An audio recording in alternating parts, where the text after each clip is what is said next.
Keragaman alam dan masyarakat dunia. Luas bumi yang kita tinggali kurang lebih sebesar 510,1 juta kilometer kedua dengan jumlah manusia per Oktober 2020 sebanyak 7,8 miliar jiwa. Dari seluruh permukaan bumi, hanya 1/8 yang bisa dihuni manusia, sedangkan 3/4-nya diselimuti oleh lautan. Sementara selebihnya merupakan gurun 14%, pegunungan tinggi 27%, dan wilayah lainnya yang tidak layak dihuni. Kemudian, secara umum dibagi ke dalam 5 benua yang menjadi tempat tinggal utama manusia, yakni benua Asia, Afrika, Eropa, Amerika Utara dan Selatan. Australia disebut juga Oceania, yang mencakup wilayah kepulauan di timur Australia. Ada satu benua yang jarang ditinggali karena kondisi iklimnya yang sangat dingin, yakni Antartika.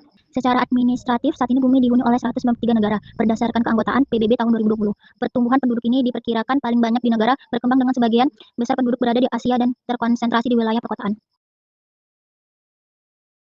1. Bagaimana kondisi lingkungan alam di dunia? Asia. Benua Asia adalah benua terluas di dunia yang terdiri dari banyak negara. Luasnya adalah sekitar 44.579.000 km², yang mencakup 8,7% dari total luas di daratnya. Karakteristik geografisnya, benua Asia dibagi menjadi beberapa wilayah, yaitu Asia Utara, Siberia, Asia Tengah, Asia Barat Daya, Asia Timur, Asia Selatan, dan Asia Tenggara. Asia juga terdapat benua di dunia dengan populasi penduduk sekitar 4,641 miliar, kurang lebih 60% dari total populasi dunia. Benua Asia memiliki beberapa iklim, yaitu iklim tropis, iklim subtropis, iklim sedang, iklim dingin, iklim darat, iklim mediteran, iklim kutub, dan iklim pegunungan. Dan benua Asia memiliki keanekaragaman flora dan fauna yang sangat kaya. B. Afrika adalah benua dengan luas wilayah dan jumlah populasi terbesar kedua setelah Asia, dengan luas banyak 30.224.050 km², termasuk pulau-pulau di sekitarnya. Afrika meliputi 20% dari seluruh total daratan bumi. Di samping itu, dengan jumlah populasi 1,340 miliar orang 2020, benua ini menyambung sekitar 17% dari populasi manusia dunia. Secara geografis, benua Afrika dikelilingi oleh Laut Mediterania di utara, Tanah Genting, Suez, dan Laut Merah di timur laut, Samudra Hindia di tenggara, dan Samudra Atlantik di sebelah barat. Secara astronomis, Afrika terletak pada 17 derajat bujur barat sampai 52 derajat bujur timur, lintang utara sampai 34 derajat lintang selatan.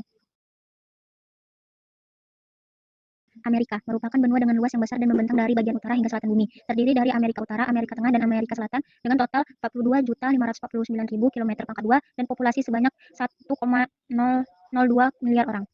Letak geografis benua Amerika dikelilingi oleh perairan laut dan samudra, yaitu Pasifik Barat, Atlantik Timur, Antartika Utara, dan Antartika Selatan. Secara astronomis, Amerika terletak di 10 derajat bujur barat sampai 170 derajat bujur barat, dan 83 derajat lintang utara sampai 55 derajat lintang selatan. Amerika memiliki ikan kutub di bagian utara, subtropis, bagian selatan tropis. Eropa secara geografis adalah sebuah semenanjung atau anak benua Asia, lebih dikarenakan oleh perbedaan budaya. Secara geopolitik, wilayah Eropa di timur mencakup sebagian daratan benua Asia yang merupakan wilayah dari negara Rusia. Di utara mencakup daerah Greenland bersebelahan dengan Amerika Utara yang merupakan wilayah dari Denmark. Seluruh wilayah Eropa terletak di atas garis khatulistiwa sehingga memiliki variasi iklim subtropis sedang dan dingin. Jenis-jenis iklim berdasarkan kategorisasi, yakni iklim kutub Mediterania, kontinental, dan laut. Benua Eropa atau tanpa wilayah Rusia di benua Asia adalah benua terkecil kedua setelah Australia dengan luas 10.180.000 km², dan total penduduk 747,6 juta jiwa pada tahun 2020, atau sekitar 10% penduduk dunia. Australia atau Oceania. Letak astronomis benua Australia berada di 11 derajat lintang selatan sampai 40 derajat lintang selatan, dan 133 derajat bujur timur sampai 155 derajat bujur timur. Benua ini berbatasan dengan Laut Timor dan Laut Arafuru, Indonesia, di bagian utara. Negara Australia bersama seluruh negara kepulauan di sisi timur, utara, dan timur lautan, dan termasuk ke dalam wilayah Oceania. Secara geografis, Pulau Papua juga termasuk dalam wilayah Oceania karena berasal dari paparan atau lempeng bumi yang sama. Total luas area seluruh negara Oceania sekitar 8.536.716 km², dengan jumlah populasi sebesar 42.677.813.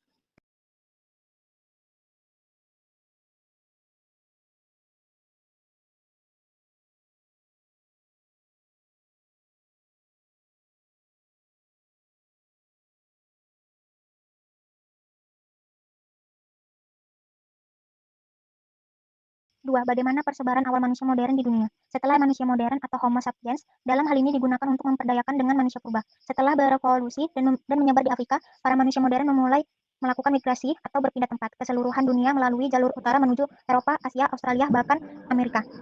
Migrasi terus berjalan selama kesempatan untuk bergerak ke tempat baru mungkin untuk dilakukan. Sementara migrasi baru berhenti ketika jalur pergerakan tertahan oleh penghalang alam yang saat itu sangat sulit untuk dilalui, seperti samudra atau geyser atau bongkahan es besar. Persebaran manusia yang berasal dari satu nenek moyang yang sama kemudian mengalami perkembangan yang berbeda-beda, seiring dengan kondisi tantangan alam yang berbeda di setiap wilayah yang mereka tinggali. Hasil interaksi manusia dengan kondisi alam yang berbeda kemudian melahirkan bentuk fisik dan kebudayaan yang beragam. 3. Bagaimana bentuk keragaman masyarakat dunia? Sejak kemunculan manusia modern pada ratusan ribu tahun yang lalu, manusia telah mengalami perkembangan dan berbagai perubahan yang signifikan. Manusia juga semakin mahir menggunakan bahasa simbolik sebagai media komunikasi dan ekspresi seni, mengembangkan struktur bermasyarakat, dan pada akhirnya mengembangkan budaya serta peradaban. Hingga hari ini terdapat banyak macam budaya, kepercayaan, gaya hidup, dan kebiasaan sehari-hari. Namun perbedaan-perbedaan tersebut sebenarnya hanya berupa variasi corak kehidupan semata, karena secara umum manusia memiliki nilai-nilai universal yang sama. Secara garis besar, kita dapat melihat keragaman masyarakat dari 3 hal, yakni etnik, bahasa, dan agama. Tercatat ada ribuan etnik yang terdapat di seluruh dunia dan sekitar 1.000 diantaranya ada di Indonesia. Contoh etnik Han, Asia Timur, Arab, Asia Barat Daya, Serbia, Eropa Timur, Jerman, Eropa Barat, Kongo, Afrika, Apache, Amerika. Contoh etnik suku bangsa di Indonesia, Aceh, Minangkabau, Dayak, Madura, Bugis, Papua, dan lain-lain. Etnik yang ada di dunia menuturkan ribuan bahasa. Menurut data yang dirilis oleh jurnal Ethnologue pada tahun 2000, 3 bahasa dengan jumlah penutur terbanyak saat ini adalah Mandarin 874 juta, Hindi atau India 366 juta, Inggris 341 juta, Papua Nugini ada di urutan pertama disusul oleh Indonesia. Selanjutnya pemeluk agama terbanyak saat ini adalah Kristen dan Katolik dengan total sekitar 2,3 miliar orang, Islam 1,8 miliar, Hindu 1,1 miliar, Buddha 0,5 miliar. Jumlah dan sebaran pemeluk agama di dunia tahun 2015, Kristen 2,3 M, Islam 1,8 M, tidak berafiliasi 1,2 M, Hindu 1,1 M, Buddha 0,5 M, agama leluhur 0,4 M, agama lain 0,1 M, Yahudi 0,01 M. B. Perkembangan kerjasama dunia. 1. Bagaimana awal mula terjadinya interaksi dan kerjasama antar wilayah di dunia.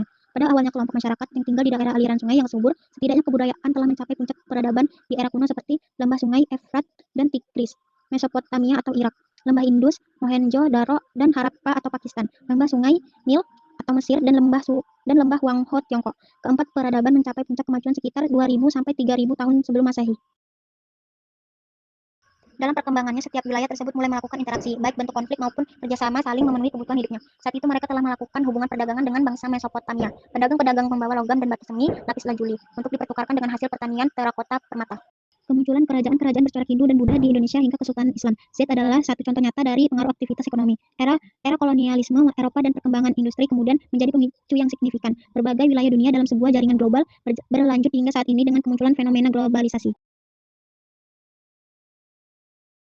2. Apa itu kerjasama internasional? Kerjasama internasional adalah hubungan baik antara dua negara atau yang lebih memiliki kesepakatan tertentu untuk saling memenuhi kebutuhannya. Terjadinya kerjasama internasional biasanya didorong oleh adanya keterbatasan